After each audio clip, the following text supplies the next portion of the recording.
براي. البطه تعتبر ايه؟ براي. براي. طب انا لو قلت لك عندك دب وسمكه، دب وسمكه، دب بياكل سمك، الدب يعتبر ايه؟ بريدتور. يعتبر طب والسمكه؟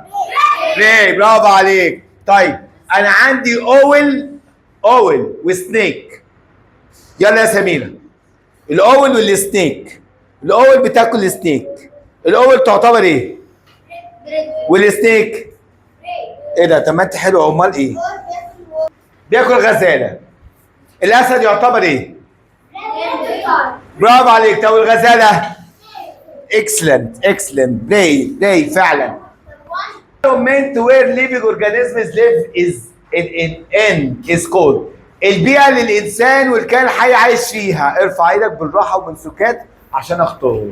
البيئة اللي الكائن الحي عايش فيه هل يعتبر كوموفلاج يعني تمويه، هابيتت يعني موطن، ادابتيشن يعني تكيف، بريدتور بس انا هساعدها يعني مفترس، بريفريس. المكان اللي انت عايش فيه بيعتبر ايه؟ برافو عليك. اديلها. يبقى انا هختار هابيتت الموطن يا رجاله. المكان اللي انت عايش فيه اسمه ايه؟ هابيتت. المكان اللي انت عايش فيه اسمه ايه؟ هابيتت.